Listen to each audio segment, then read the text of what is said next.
A situação da cana agora, nesse fim de agosto, está bem mais confortável do que no momento principal aí da pandemia, metade de março, né, começo de abril.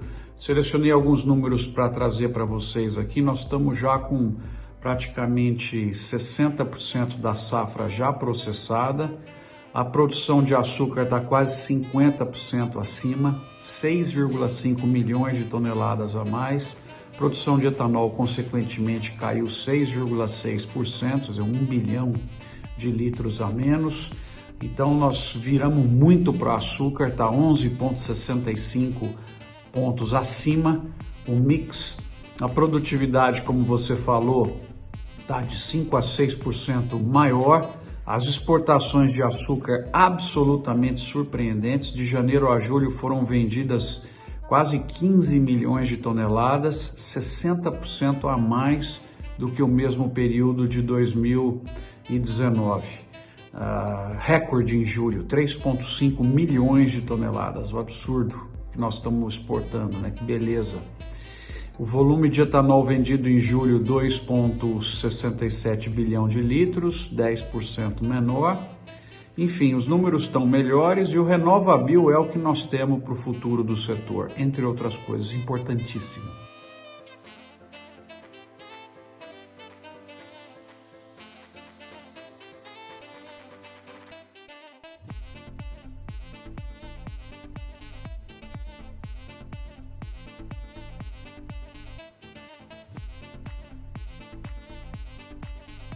Tenho revisado muitos relatórios aí de estimativa das produções e consumo de soja nos próximos 10 anos, sejam eles de empresas privadas, de grandes consultorias, de bancos, de órgãos de governo, órgãos mundiais, né, como a FAO, a OCDE, e todos eles apontam para um crescimento muito vigoroso da produção e do comércio mundial de soja, e dentre este crescimento, principalmente o Brasil aumentando cada vez mais a sua produção. Se hoje nós estamos com algo entre 120 a 130 milhões de toneladas, é factível que a produção do Brasil em 2029 e 2030 esteja entre 160 a 200 milhões de toneladas.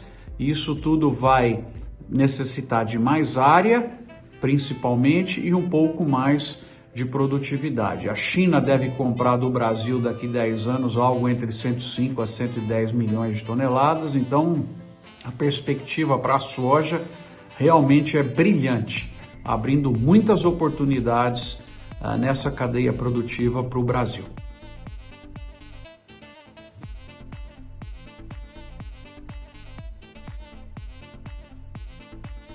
Esses protestos, manifestações que acontecem toda vez que você tem alguma mudança do ambiente, como a presença de uma nova ferrovia, de uma hidrelétrica, eles devem ser fortemente pesquisados e entendidos, monitorados antes de qualquer ação. Eu sou contra uma ação de violência, até porque muitos querem isso, justamente para criar mais dificuldades, mas o objetivo é sempre entender quem está por trás, qual é o objetivo de quem está por trás, ver nesses objetivos o que é nobre, o que não é, e buscar o diálogo, buscar sempre o entendimento com essas comunidades, fazendo algumas concessões para melhoria e, com isso, trazê-los juntos para o desenvolvimento. Então, é necessário pouca violência, praticamente zero violência, muito entendimento, muita inteligência, muito monitoramento para você separar o joio do trigo e tomar as ações adequadas. Assim deve ser também com esse caso de interrupções que estão acontecendo na BR-163.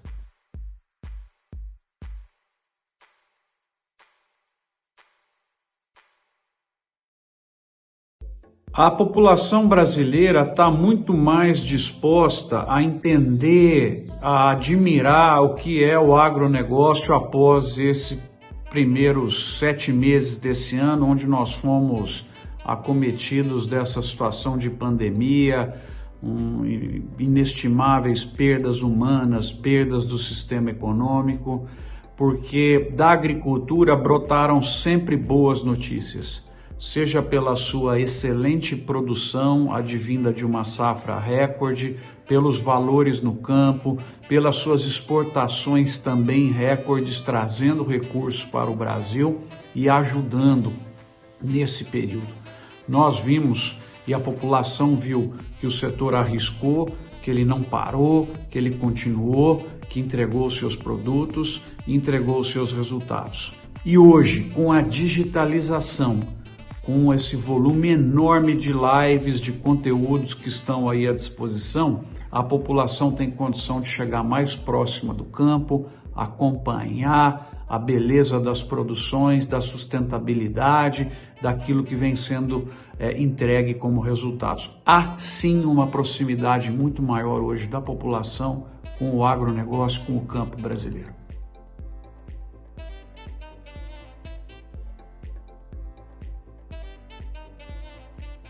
É complicado comentar sobre a eleição dos Estados Unidos porque tem muitas variáveis ainda, como eu costumo dizer, variando de forma violenta. Mas é fato que o presidente Trump tinha uma reeleição praticamente garantida antes dessa situação aí da pandemia e agora as últimas pesquisas mostram o candidato democrata à frente.